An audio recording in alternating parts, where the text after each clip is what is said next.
London's grand and great designs, but none have room for me. They see a world where everybody's rich and smart and young, but if I live to see such things, too late for me they come. In recent months, more than 1 million people, most of them young, have protested against a new economic order called globalization. This represents one of the greatest in the 60s. Surely never before has the human race enjoyed such amazing capacity to create wealth and reduce poverty. Yet never before has the gulf between rich and poor been so vast and inequality so widespread. The facts of globalization are revealing. A small group of powerful individuals are now of Africa. Just 200 giant corporations dominate a quarter of the world's economic activity. General Motors is now bigger than Denmark. Ford is bigger than South Africa. Unseen by shoppers in the high street, the famous brands of almost everything from running shoes to baby clothes are now made in very poor countries with cheap labor, at times bordering on a form of slave labor. Tiger Woods, the golfer, is paid more money to promote Nike than most of the entire workforce actually making Nike products here in Indonesia. Is this the global village we are told is our future? Or is it merely an old project that used to be run by the divine right of kings and is now run by the divine right of multinational corporations and by the financial institutions and governments that back them? This film is about these new rulers of the world, and especially their impact on one country, Indonesia.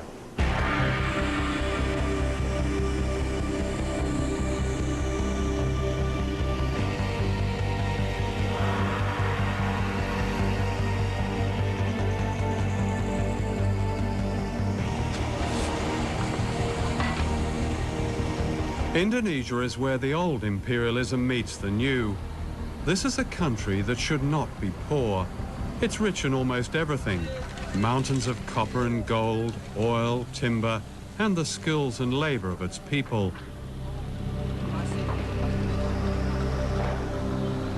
Colonized by the Dutch in the 16th century, Indonesia was plundered by the West for hundreds of years, a debt that is yet to be paid back. Ratusan tahun lamanya Indonesia itu dihisap oleh negara-negara utara. Bukan hanya Indonesia, semua negara-negara kulit berwarna. Sehingga Barat menjadi kuat, menjadi makmur, menguasai keuangan dan perdagangan sampai sekarang. Nah, sekarang didikte oleh IMF, oleh Bank Dunia. Negeri yang begini kaya diubah menjadi negara pengemis sekarang, Indonesia. Karena tidak adanya karakter pada elit.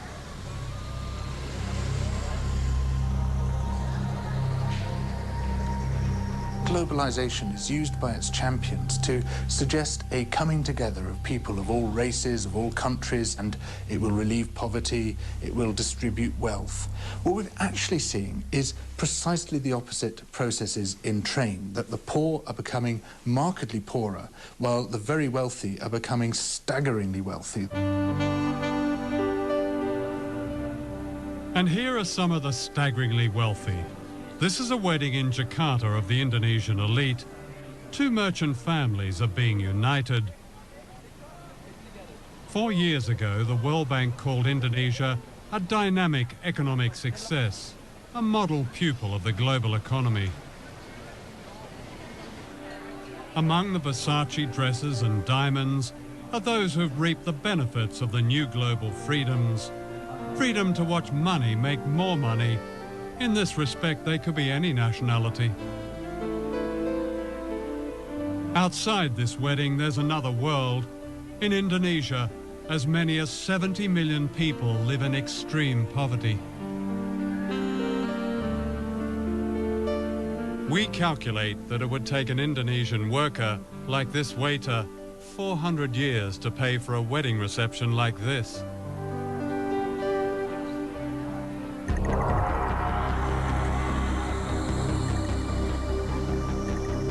Less than 5 miles away is the backyard of the global economy, the site of the dynamic success you don't see. This is a labour camp that's home to workers who make the clothes we buy in the high streets and shopping malls.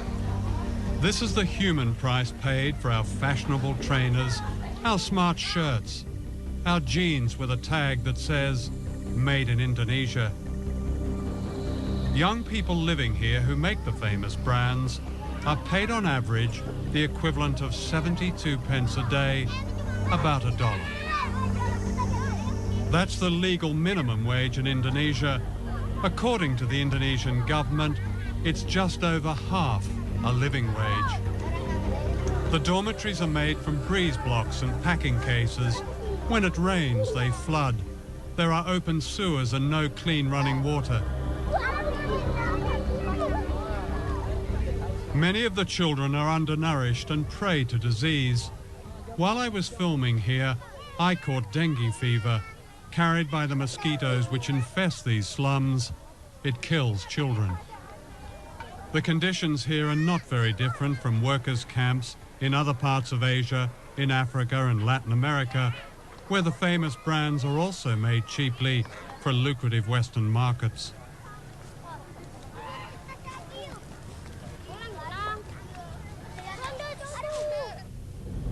And this is where they work, in what is called an economic processing zone, which means a vast area of sweatshops. The factories may look modern, but once you step inside, you feel the claustrophobia of the workers, the sheer frenzy of their production, and you see their fatigue. John Pilger. Posing as fashion buyers, we film secretly in this factory.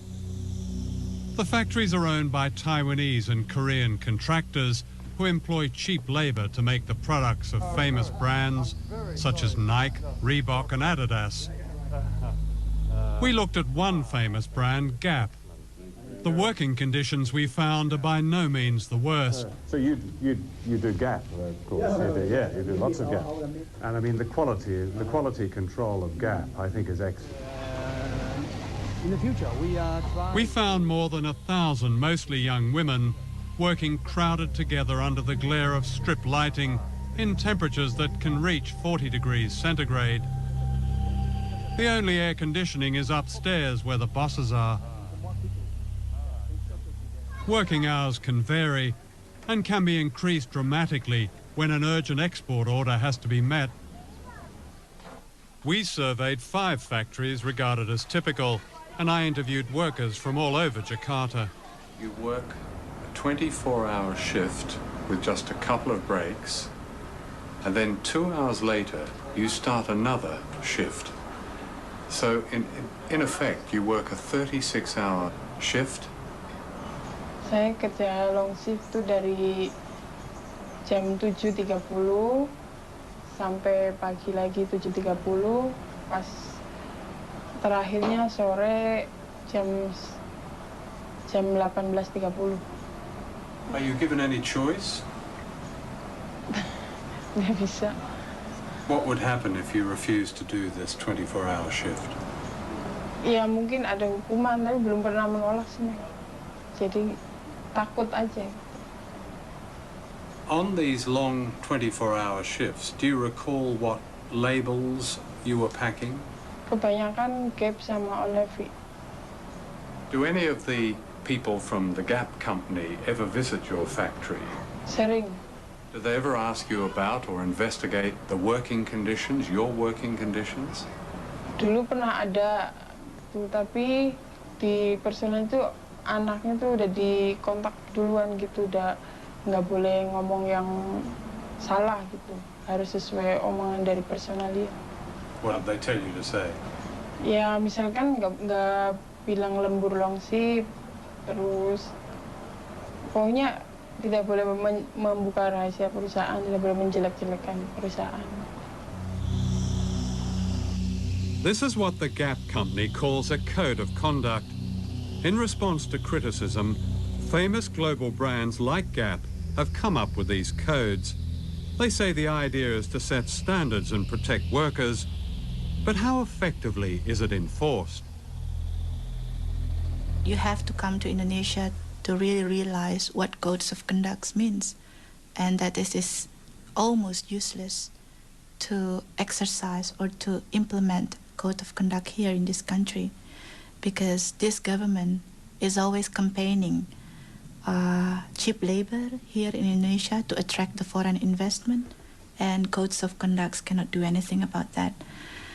And because Indonesian workers is already very poor, and the rate of unemployment here is very, very high, so that people will work whatever kind of work they have, or how much they paid, they will still work. The Gap company stipulates a maximum working week of 60 hours. It says workers may refuse overtime without any threat of penalty. Are there people who do extraordinary shifts, like much more than 12 hours, even up to 24 hours? Ada kemarin QC juga ya, finishing itu dari jam 8 sampai jam 12 malam. Sampai jam 12 malam karena dengan alasan ini mesti diekspor. Kondisi mereka berdiri dari jam 8 sampai jam 12 itu berdiri, nggak ada duduk. Standing. Iya. Is that common? Kalau ekspor yang ini, ekspor harus selesai targetannya tanggal sekian, mesti. Is the Gap code of conduct displayed in the factory? Pasang sama sekali, bahkan peraturan perusahaan pun tidak ada yang dipasang di tingkatan pabrik. Nggak ada. Nggak usah kode etik. Peraturan di dalam perusahaan itu nggak pernah dilihatin dengan kami, apalagi kode etik dari suatu barang. These boxer shorts were made in one of the factories we investigated. Before we left London, we bought a pair at a Gap store in Oxford Street for £8. Out of that £8, an Indonesian worker gets less than 4 pence. It's the same for running shoes that sell for £100. Out of that £100, a worker gets around 40 pence. That wouldn't even buy the laces. Ya kami kaget, benar-benar ya. Oh, ternyata kami dalam satu celana ini kami bisa menguntungkan pengusaha begitu banyak, apalagi ribuan celana. Sehari minimal kami harus menghasilkan 3.000 celana. Itu minimal. Last year, the chief executive of Gap earned more than $5.5 million. The profits of Gap were $1.38 billion. And this is typical of many multinational companies. In order to protect the workers in this film, we have not named the factories we investigated. In Indonesia, as in other countries which have sweatshop economies, workers who speak out face the danger of victimization from contractors and violence from anti-trade union forces. Dita Sari, a trade union leader, was herself imprisoned and tortured. Codes of conduct must be monitored by trade unions. How could you monitor codes of conduct if trade unions is still weak, if the police is surrounding their activists, and if they're facing repression whenever they operate? We asked the Gap company for an interview, but they declined, saying it was unfair not to identify the factories as they couldn't verify our evidence. We sent them a list of questions, and they supplied this statement. Gap says it employs one of the most comprehensive factory monitoring programs in their industry. For some manufacturers, our standards are too tough, and we refuse to do business with them. We prefer to work with them to fix the problem. We can't force them to comply. One of the things that we can do to take action in support of better conditions for people in developing countries is, when we buy anything, ask the retailer where this product comes from, under what conditions it's produced. Write to the company that made the product And so you want assurances that this comes from a factory that treats its workers well, that gives its workers rights to be able to form trade unions, etc. And these are some very basic ways in which we can act as informed consumers. I'm not afraid to bend my back. I'm not afraid of dirt, but how I fear for lack of honest work.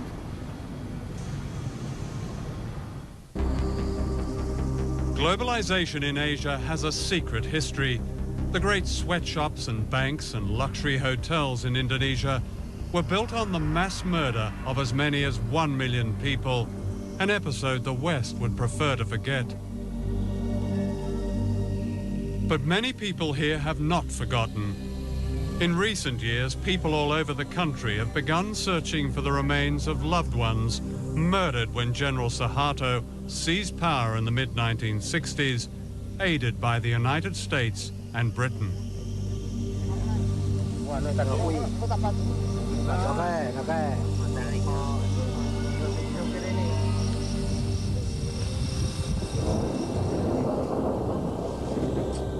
Until recently, the truth of this episode has remained so secret that this is the only known photograph of the atrocities.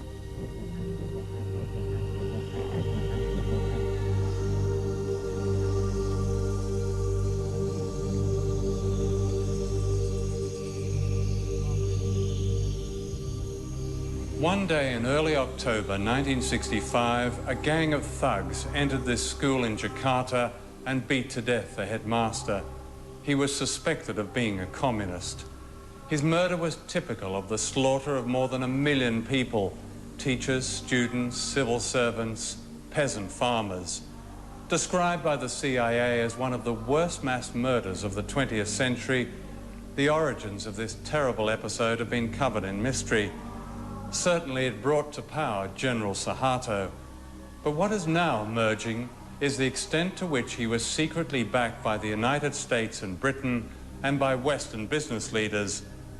Within a year of the bloodbath, Indonesia's economy was effectively redesigned in America, giving the West access to vast mineral wealth, markets and cheap labor, what President Nixon called the greatest prize in Asia. To Western business, the great value of General Suharto was that he succeeded in getting rid of the founder of modern Indonesia, Ahmed Sukarno, a nationalist who believed in economic independence for his people. He kept the great Western corporations out of Indonesia and threw out their agents, the World Bank and the International Monetary Fund. It was only when one of his generals, Suharto, seized power that the door was open to Asia's greatest prize. When the Suharto regime came in after the putsch, they were able to make a lot of the fact that they were calling the IMF and the World Bank back in. They were going to rescue them, you see, and British propaganda in particular made a lot of this. You know, the IMF was decent, and it was going to bring order, and everything was going to be lovely in the Indonesian garden. And as I say, a British diplomat still alive has said to me that was very much a part of the deal. Britain and the United States secretly conspired to back General Suharto. The American ambassador assured him that the US government is generally sympathetic with and admiring of what the army is doing.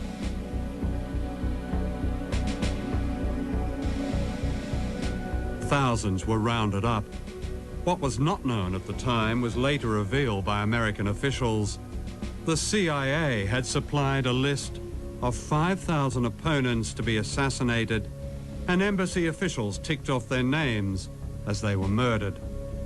The British ambassador recommended a little shooting as an essential preliminary to effective change.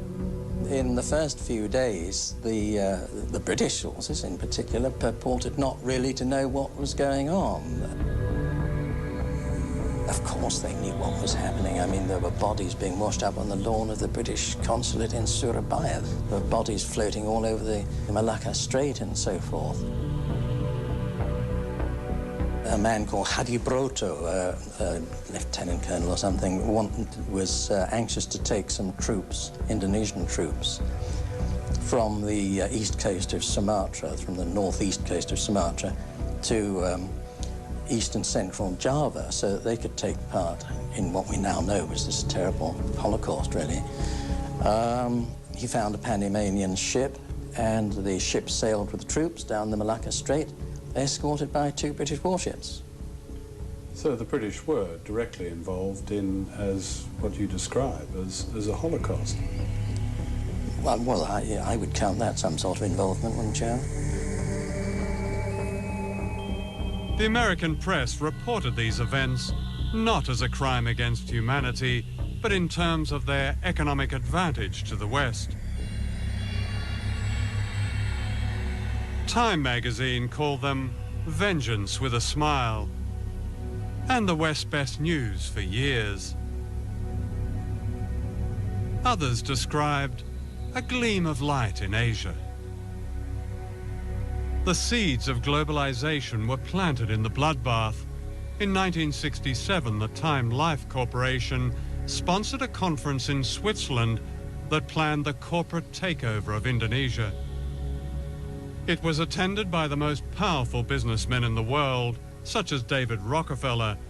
The giants of Western capitalism were represented: the oil companies, the banks, General Motors, British Leyland, ICI, British American Tobacco, Lehman Brothers, American Express, Siemens.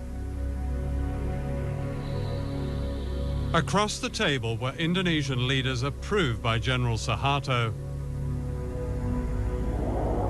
For Western business, it was the start of the gold rush, which later became known as globalization. No one mentioned the killing of 1 million people.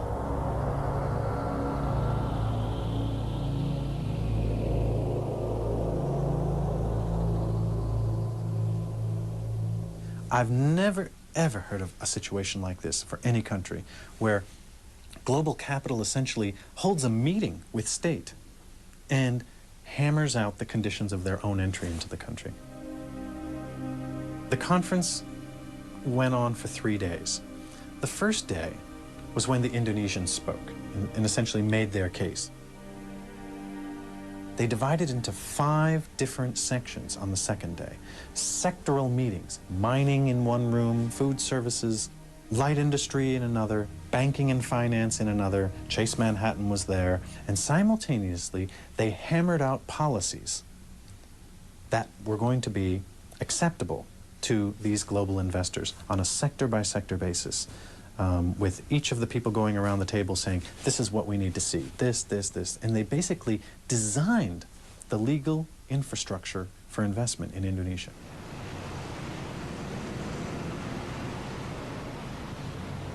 Was the foreign business community here aware that they were dealing not just with a corrupt, nepotistic dictatorship, but also with a mass murderer?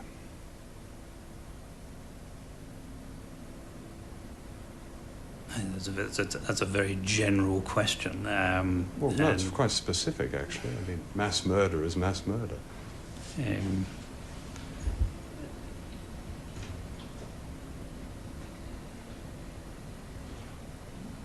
The fact that many people have died in Indonesia in unfortunate, tragic circumstances at the directly or indirectly as a result of the previous regime is hugely unfortunate. Whether if foreign investment had not been here, that would have prevented in any way those events occurring. Nobody has perfect vision on what might have been.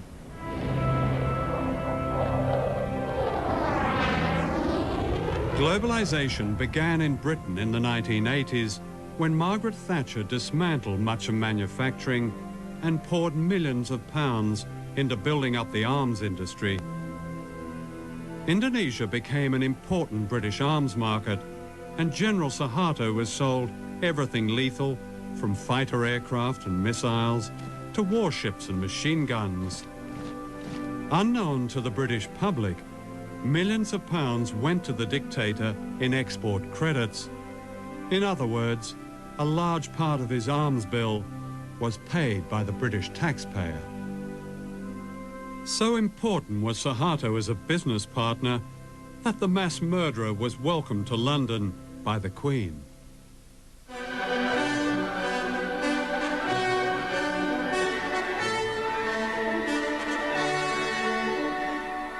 Who are the new rulers of the world? Their empire today is greater than the British Empire ever was. This is the center of this new empire, all within a square mile in Washington. Down the road from the White House and the US Treasury is the World Bank and the International Monetary Fund.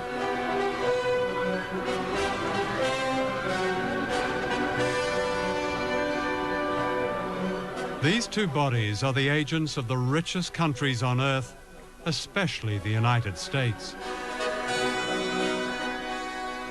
The World Bank and the IMF were set up near the end of World War II to rebuild the economies of Europe.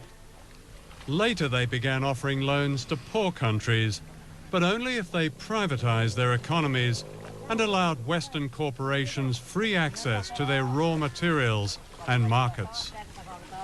Debt has really been used as an instrument in order for the IMF and the World Bank to get their policies implemented in many developing countries. And we're into a situation now where the poorest countries are in a cycle, a vicious cycle of poverty. They can't get out. And the kind of debt cancellation that's been given still will not allow them to get out of this poverty trap. It's not a question of debt forgiveness, because actually many of the debts were incurred under pressure from the international institutions or were given in collusion with governments which weren't acting in the interests of their people. Let me ask you, do you know the difference between Tanzania and Goldman Sachs? Tanzania is a country that has a gross national product of $2.2 billion and shares it between 25 million people. Goldman Sachs is an investment firm which has annual profits of $2.2 billion and shares them among 161 partners. That's the world we're living in now.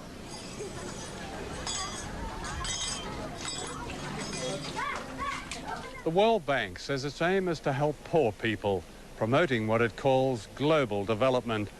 It's an ingenious system, a kind of socialism for the rich and capitalism for the poor.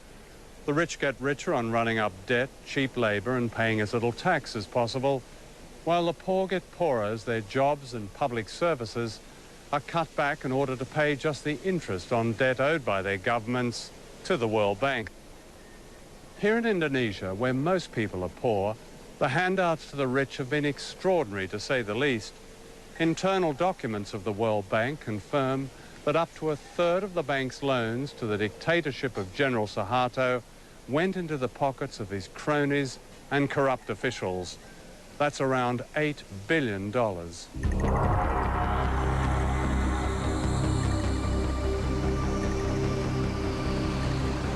Globalization means that capital, big money, can be moved anywhere at any time without warning. In 1998, short-term capital was suddenly pulled out of Asia, crippling the miracle economy overnight.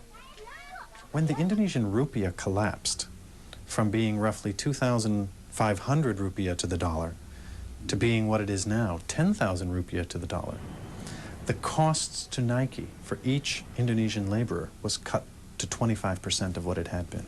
And Nike got a great discount on Indonesian labor as a result, and did not unilaterally raise Indonesian wages to the same standard they had been prior to the devaluation of the rupiah. With the economy collapsed and Indonesia on the verge of revolution, Suharto was forced to step down, having already stolen an estimated $15 billion. During his reign of more than 30 years, Suharto had handed out public utilities to his family and cronies. They owned most of the national power grid. Nothing was overlooked, from TV stations to a monopoly on taxis. Driving from Jakarta Airport, you even paid a toll to Suharto's daughter. These unfinished buildings are monuments to a corruption on a scale unheard of in modern Asia, to what the World Bank called the miracle economy. The bank presents itself as an economic development agency focused on the reduction of poverty.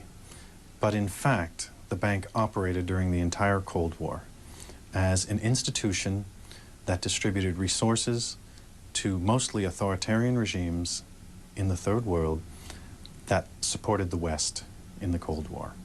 So you had the irony of the West claiming that what they were defending in the Cold War was democracy and a certain vision of freedom, but doing so by upholding dictatorships like Indonesia around the world. What they did was they had plenty of projects, some of which surely were valuable, many of which were not. Every one of these projects, from the Indonesian government officials' point of view, was an opportunity to skim, to live a luxurious life, and the accumulated theft over the course of Suharto's new order, roughly 3 decades, was $10 billion that's unaccounted for, out of a total of about $30 billion that was loaned. And when I said to the Auditor General of the World Bank, what if a group of Indonesian citizens or even the government were to challenge the World Bank in the World Court over this loss of money? The citizens who bear the burden of this debt never got the money. Why should it still sit on their shoulders to be repaid? And his response was, we would be bankrupted. And I said, why? And he said, because this has gone on the world over. I went to Washington to interview the chief economist of the World Bank, Nicholas Stern.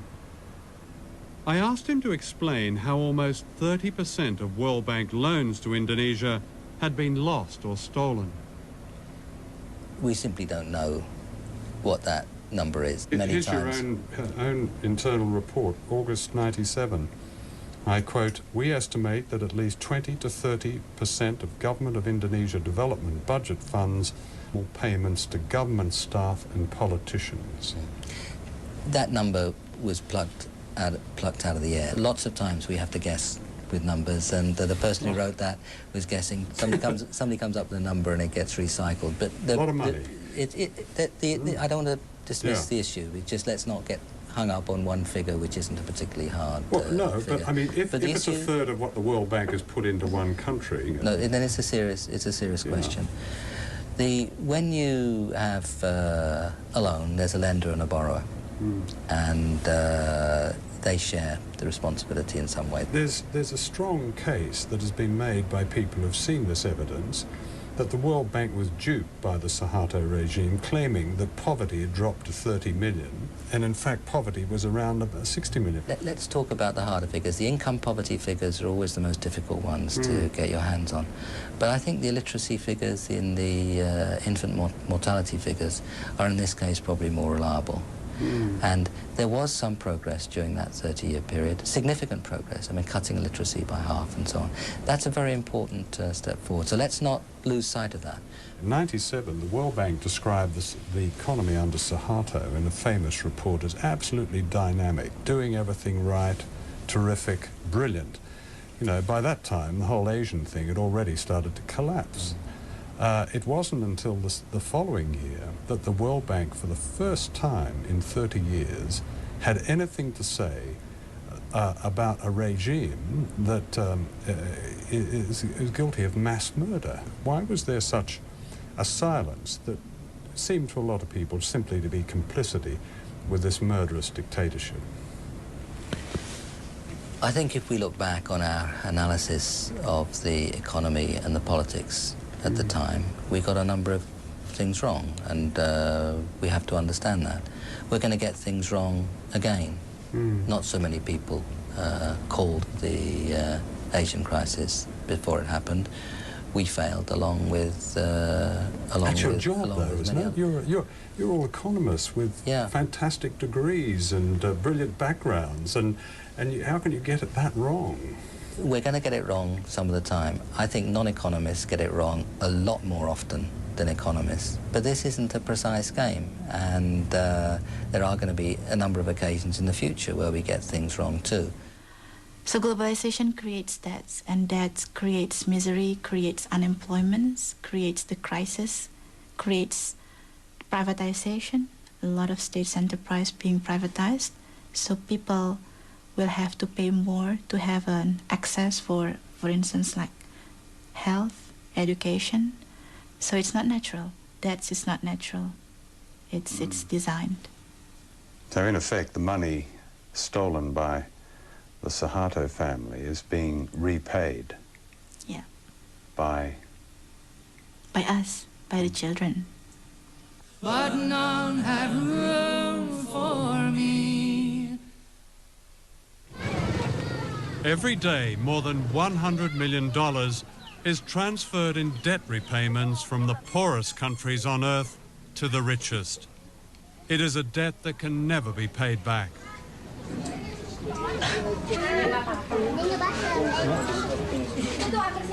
The poverty of families like this is compounded by Indonesia's huge debt. The conditions of the IMF's latest loan include a reduction in subsidies on certain fuel and food. Half this man's monthly wage of less than £40 goes on medical treatment for his children, who suffer from a serious blood disorder. As prices go up, he cannot even afford the special drugs that keep them alive. Keadaan anak saya yaitu yang pertama dia menderita sakit. Jadi tiap bulan dia harus transfusi darah. Jadi kalau seandainya nggak transfusi darah, dia tiap akhir bulan itu pucat. Kayak sekarang contohnya, bibirnya udah pada putih dua-duanya. Jadi akhir bulan itu mesti harus transfusi darah. Itu udah pasti. Pusingnya bukan kepalang.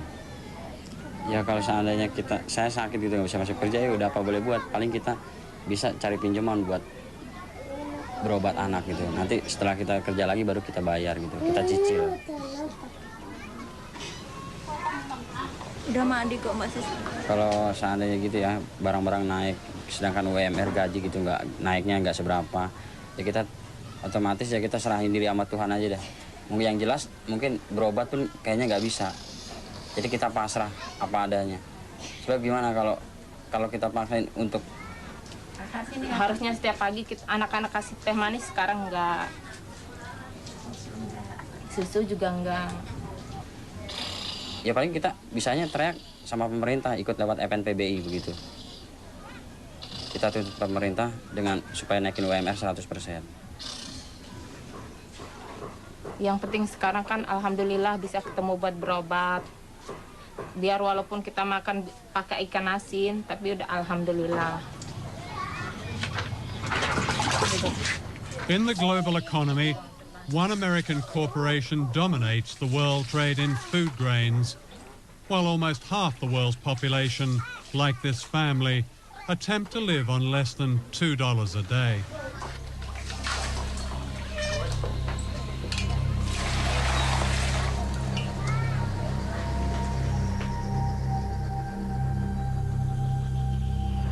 What do you say to those 17 million people who call for a complete, and I repeat, complete cancellation of debt as the only way to lift the huge number of poor people in the world out of poverty?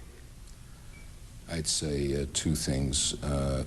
First, what will lift people out of poverty is not cancelling their debt, but what policies their countries pursue, whether they educate poor people, whether they give them health. And so the question, and then what sort of economies they try to run. Do they integrate them into the world economy, or do they run corrupt economies? Those are the primary determinants of how well countries will do. That is the answer what determines whether people get out of poverty. It can be done. It has been done. Should we cancel the debt? Canceling debt is one way of giving resources to poor countries. Mm-hmm. What I'd like to see is a much greater flow of resources to poor countries. I'd like to see the markets of the industrialized countries opened so that these countries, where people are poor and can produce agriculture, are able to export. That's what will get them out of poverty.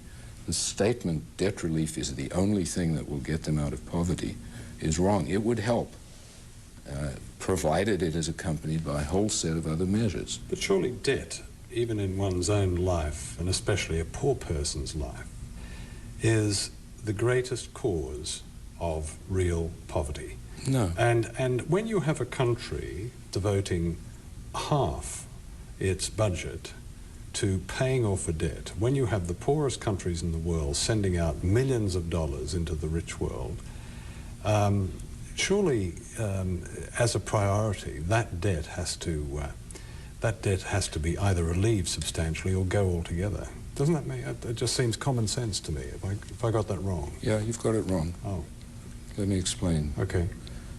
First of all, you are indebted, and I am indebted. And I would not be better off if I asked somebody to come and cancel my debt, because I'd never be able to borrow again. And debt is a normal way of borrowing in order to do things, purchase goods, invest, when you don't have the resources, and they'll generate an income and you'll repay.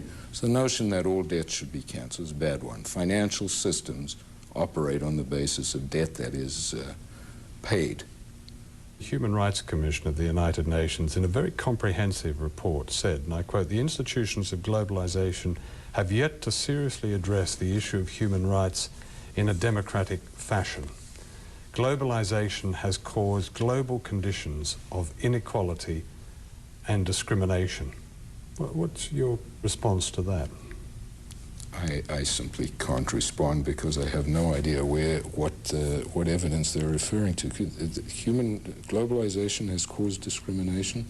I'd have thought it was the opposite. I'd have thought that... No, for instance, they singled out workers in third world economic processing zones. Again, part of a prescription, may not be IMF prescription, but certainly part of a global prescription, in which it said these workers were prey for exploitation, and because unemployment, for instance, they mentioned Indonesia, had been forced down by the so-called economic crisis of the late 90s, their human rights were lost. No, Indonesia grew as a result of integrating into the global economy from the 60s on, and incomes in Indonesia rose. It was a dictatorship. Some of their rights were suppressed, and it was a very bad dictatorship. Excuse me, Mr. Fisher, as you say, some of their rights were repressed. A third of the population of East Timor died or were killed under the Suharto regime. What are you asking me that question for? Do you think we supported the Suharto regime? Well, don't be ridiculous. Well, did you speak out against it? Did your institution, the IMF, speak out? The World Bank didn't. The first time after 30-odd years in there, the first time they spoke out was 1998. What did the IMF say about it? When the IMF went into Indonesia, it insisted on a removal of a host of corrupt practices that began to weaken that regime. It was not an intended consequence, but it was intended that we went in and helped remove the corrupt practices in a variety of monopoly areas.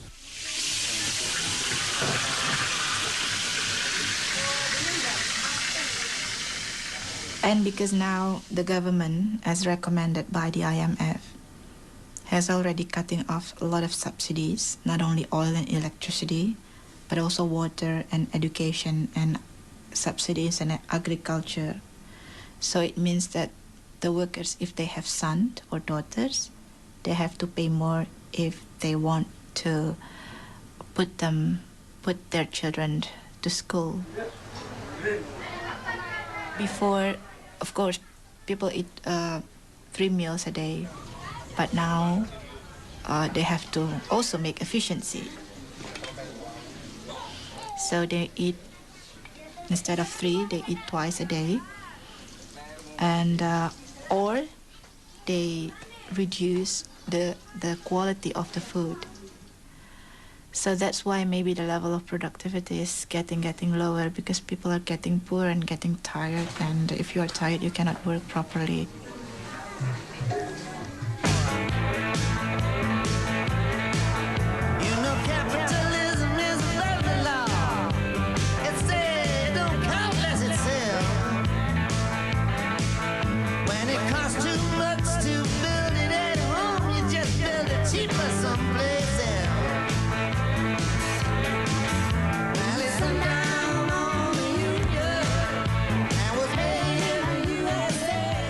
Two years ago, thousands of protesters from all over the world converged on the American city of Seattle, where the World Trade Organization was meeting. This was news because it happened in America.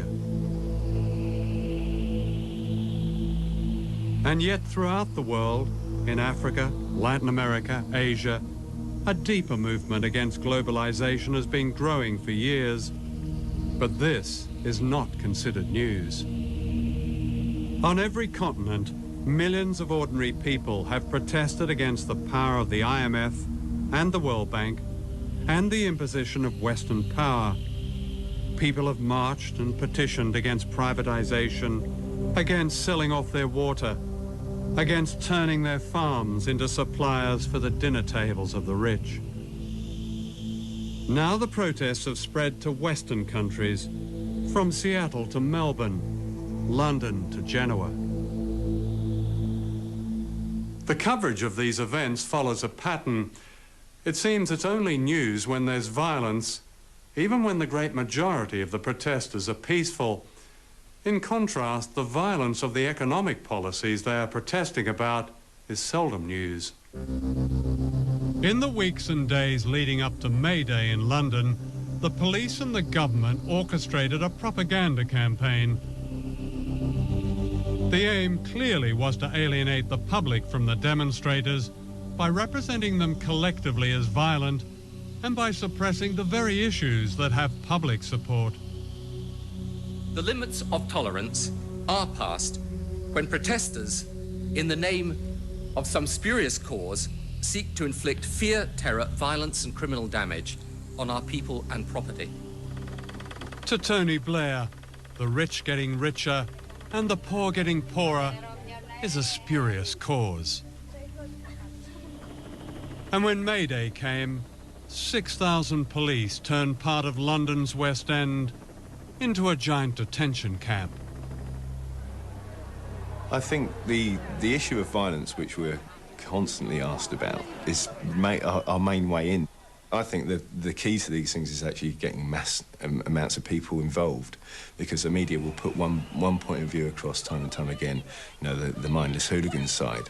But when you think about the mass redundancies, the poverty, the starvation, the literal raping of a country through third world debt and what have you, you know, that is violence on a huge scale. It's genocide.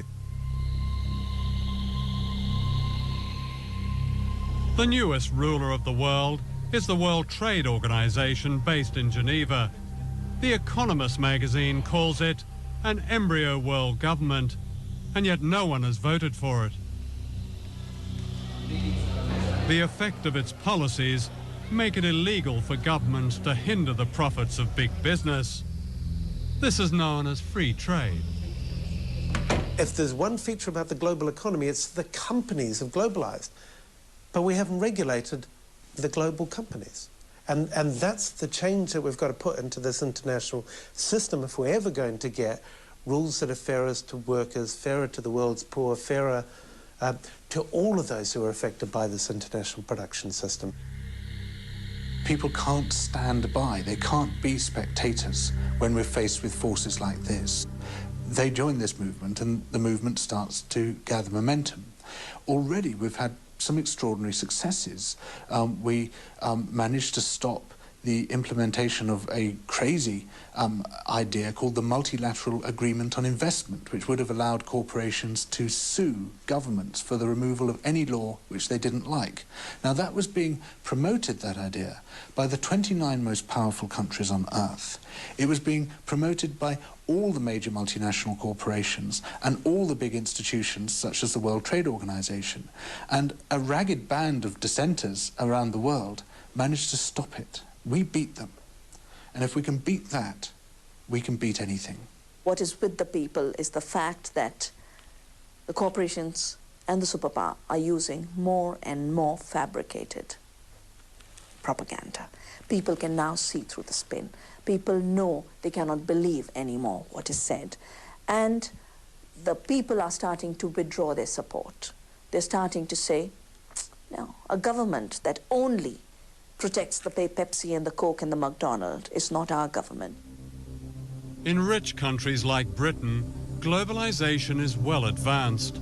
The disastrous selling off of the railways and the creeping privatization of everything from healthcare to air traffic control. The financial pages celebrate a booming economy, yet 1 in 5 British children grows up in poverty. More than 10 million Britons live in poverty. And this is said to be a spurious cause. All over the world, millions of ordinary people are asking why they have no say in decisions that bring hardship to their lives. They don't accept the view of President Bush and Prime Minister Blair that there's no other way. In Britain, the fact that only 25% of the electorate voted for the Blair government is part of this great unease. Why, people ask, should we accept a system of winners and losers, a system that puts a dollar sign on every public service and almost every human value? Why not abolish the World Bank and the IMF and the World Trade Organization and replace them with genuine trade and development institutions that are democratically accountable? And why not cancel a debt that condemns nations like Indonesia to poverty and disease? These are dangerous times. The one superpower left in the world has made its ambitions clear. This is a document of the United States Space Command. It says, the globalization of the world economy will continue with a widening between haves and have-nots. It says only military dominance will protect America's commercial interests. Why should we accept this? Why should our children have to face these divisions and dangers? None of them is God-given. All of them can be changed.